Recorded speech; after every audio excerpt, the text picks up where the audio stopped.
Bischoff and Bruce? Huh? I'm glad to hear you say that because I was ready to just crucify you about the way Vince would buy people's TV time out from under him, but you probably knew that was coming. Somewhere around this time, Vince starts to position himself as being in a war with Ted Turner himself. I've always found this interesting because Turner was somewhat hands off when it came to WCW. So isn't Vince smart to position himself in a war against Ted Turner rather than Eric Bischoff? I say that because with Ted, Vince could kind of present himself as the underdog that someone could sympathize with and get behind. Whereas Eric Bischoff, you know, clearly Vince was the guy. Nobody knew who the hell Eric Bischoff was. Well, there you go. If you're going to be in a war with somebody and you're getting beat up and somebody's punching you in the face, don't you want to get punched in the face by the big guy? You don't want some unknown coming in there and be getting shots in on you. So the positioning was that this was Ted Turner, this was TBS, and this was a giant empire and a billionaire coming after this poor mom and pop company that, by God, we're a family company and we're just trying to survive here. We don't have the billions of dollars. We don't have multiple networks to just place whatever we want to put on at any time. So if you're going to get publicity and you want people to hear your story, are they going to listen to a story about, hey, here's this unknown guy coming in and he's making some noise, or are they going to listen to the story about the big bad billionaire that everybody knows and not the most popular guy in the world? Here was also a position where Vince could be the babyface. Oh yeah, almost a babyface against Ted Turner, because Ted wasn't the most beloved guy in the world amongst the media types. The media types. Listen to you know those people that fake news, that Dave Silva fake news shit. When did the hate inside of Titan start for Bischoff? Probably reading the results, signing Lex Luger. I would say probably initially on the announcement of Nitro Live, you know, going head to head with Raw, but it escalated definitely when he started with the giving away the results and that kind of just vehement outward aggression. Why was the decision made to include Eric Bischoff in the lawsuit? Specifically, we're referencing the Diesel Razor lawsuit that Vince brought against Turner, WCW, and then he named specifically Eric Bischoff. Because Bischoff was the one who negotiated those contracts and he's the one that they dealt with. So they felt that he personally would be involved in that. They named everybody. Bischoff is president of WCW by 1997, and WCW is thumping the World Wrestling Federation in the ratings and every other metric.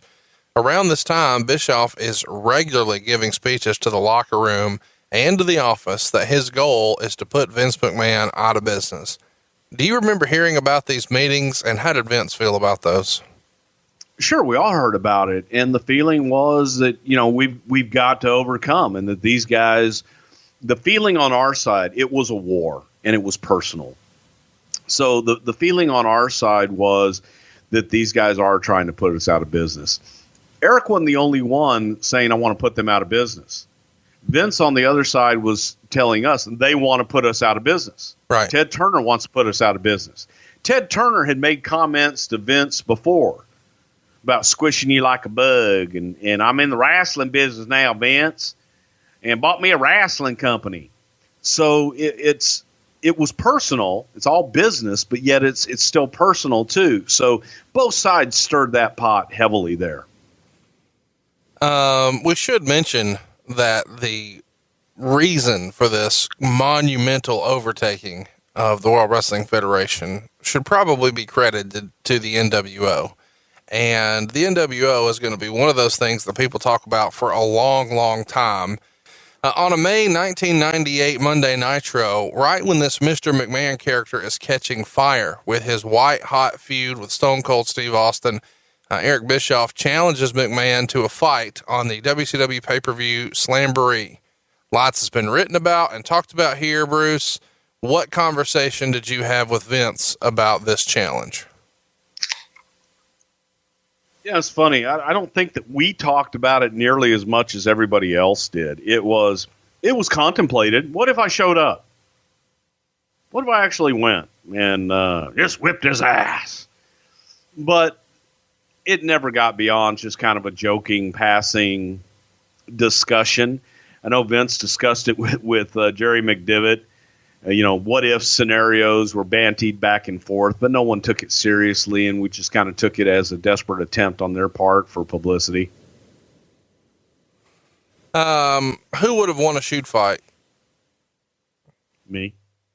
Oh, come on, karate black belt Hall of Famer. Eric Bischoff fancies himself a karate fighter, not the kind that you guys sold in 1996 in between Crash Bandicoot commercials, but a real karate man, a martial artist. And, Vince thinks that he's the genetic jackhammer. What say you? Exactly. Hell, I don't know. I think if Vince would have gotten him down, that Vince would have had the advantage and beat the hell out of him. Eric's a wily karate man, so you can't count a karate man out. He's not a 3-time black belt Hall of Fame karate man, but he's a karate man nonetheless. Well, hell, who the hell knows, man? You've seen bigger guys get knocked out by small guys and vice versa. So who the hell would know who'd win that fight? Well, give us an answer, pussy. Probably Vince. There we go. And like anybody had any doubt what you were going to pick. Okay, timeout. What do you think would have really happened if Eric Bischoff and Vince McMahon really got in a fight in 1998? Like, not funny, ha, not Hollywood, not wrestling, but a shoot fight. I know we sort of joked about it here on the show, but what do you think really would have happened? I'm curious. Maybe we should run a poll. Yeah, you know what? Why not? We'll do one over at Prichard Show on Twitter.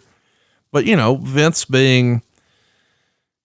if you've read the biographies on Vince, it feels like he grew up, maybe he had a sort of rough and tumble upbringing and doing the whole military school and getting into a little bit of trouble. And obviously he loves to lift weights, and he's a crazy man who's driven and, will go lift weights at 1 a.m. or whatever.